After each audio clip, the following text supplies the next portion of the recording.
It's good to be back making videos for you guys. If you're new to my channel, my name is Marty Hernandez, and sa channel ko pag-uusapan natin iba't ibang real estate tips, iba't ibang house tours, iba't ibang videos about investing, kasama na rin siguro mga personal vlogs ko. Anyway, pag-uusapan natin in this video kung ano nga ba ang future ng real estate marketing. At ang word na yon ay the metaverse. So, before natin pag-usapan ng metaverse, please consider giving this video a like, a thumbs up, buksan nyo yung notification bell para mo-notify kayo for more real estate videos. So again, metaverse. So bago natin simulan pag-usapan kung ano yung metaverse, magbigay muna tayo ng konting background about sa company, which is Meta, or previously known as the Facebook. So, nung March 25, 2014, in-announce si Mark Zuckerberg, ang CEO ng Facebook, na bibilhin nila ang Oculus na company. So, kung di kayo familiar, ang Oculus ay yung company na gumagawa ng mga VR headsets. So, yun yung mga sinusuot para parang gaming headsets. And then, let's fast forward a little bit. Ngayong 2021, actually nung late October ng 2021, nagkaroon ng whistleblower para sa company ng Facebook. So, ang sinabi niya na mayroong mga political issues na alam ng Facebook yung mga repercussions ng ginagawa ng mga tao sa social media, yung pagkakalat ng fake news, pero they did not opt to do anything. So, wala silang ginawa kahit alam nila na may mga bansang nagsusuffer dahil sa mga political maltreat ng software na Facebook. So, nung October 28, 2021, nag-decide sila na mag-rebrand. So, from Facebook, ginawa na nila Meta yung pangalan nila. So, it's a way of rebranding dahil meron silang dirty past.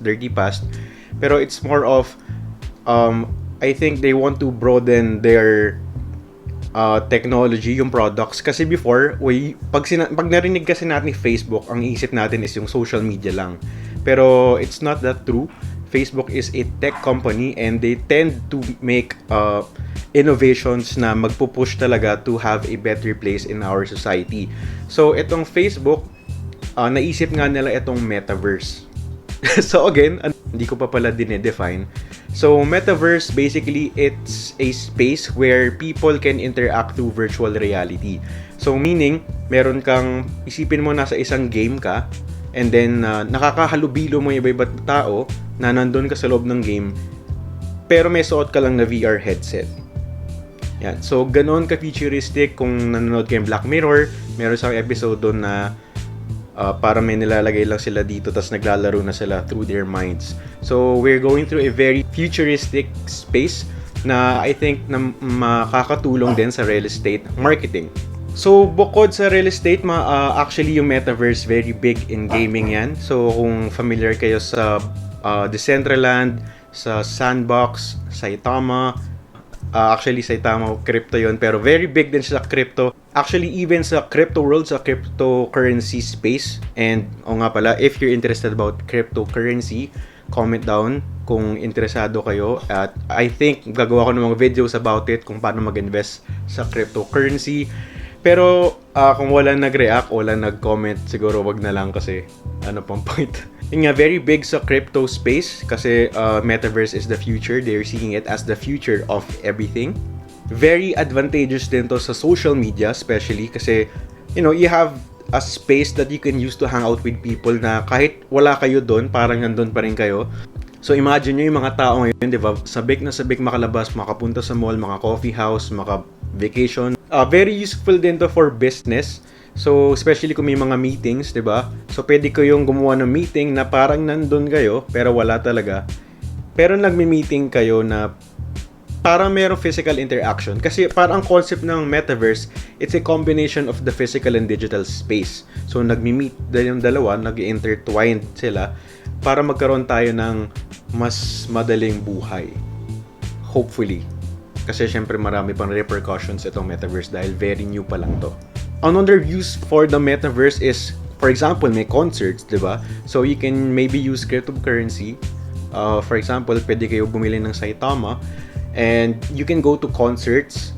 So para merong, for example, imagine nyo para may stadium, tapos nandun kayo through your VR, nanonood kayo, parang nakikita nyo talaga pero nasa bahay lang talaga kayo. So, very useful yon. And sa fashion, very useful yon. So, pwede nyo mas madali ma-imagine kung ano yung suot nyo kapag gamit nyo yung VR. So, for example, sana may makaisip ng app, and I think magkakaroon naman siguro, na may mga damit, tapos meron, malalagay mo na sa sarili mo para naglalaro ko ng game, para mas madali mo makita kung bagay yung damit sa'yo. So anyway, paano nga ba talaga makakatulong to sa real estate marketing? So ang nakikita ko kasi dito, although this is only based on my personal opinion, makakatulong to sa real estate marketing through advanced house tour videos.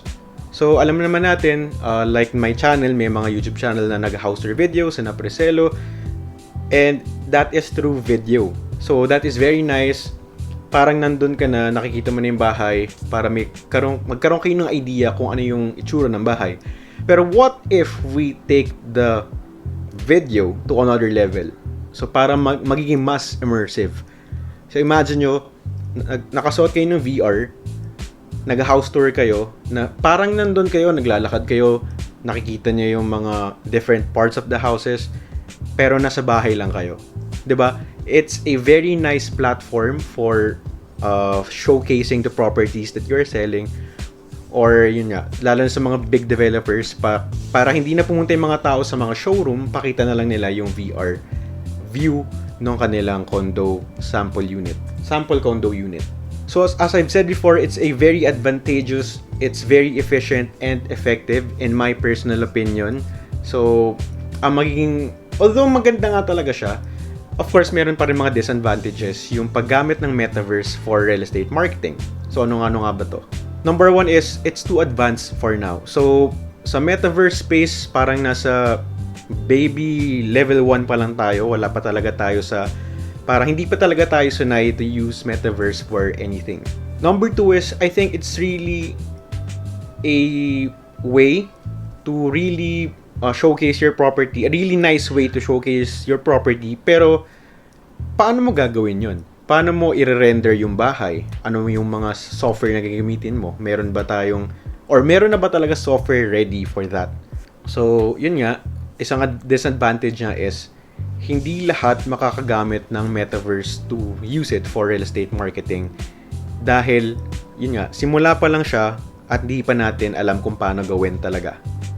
Or kung meron man, siguro, sobrang bihira yung mga tao marunong gumawa nun. And lastly, obviously, kailangan meron ding VR headset yung mga client natin. So, paano nga na ba nila makikita yung mga bahay or yung mga pinipare natin ng mga VR studio, virtual reality house tours kung wala silang headset? So, I think magkakaroon ng point in time na lalo na kapag sumabog talaga yung metaverse na lahat ng households or parang yung VR, parang cellphone na lang siya, na parang lahat meron ng ganun.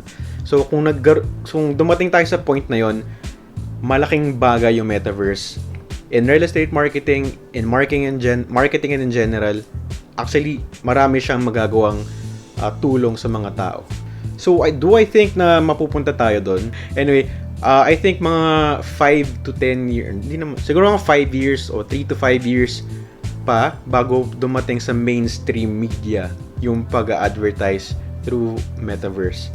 Pero pag dumating talaga yung point na yun, the potential is very high, and lalo yung mga industries ngayon, yun nga, in crypto space, in gaming, lahat yan magiging connect. So again, if you're interested about cryptocurrency, you can comment down, or kung meron kayo specific questions about real estate or anything about me, anything under the sun, just comment down.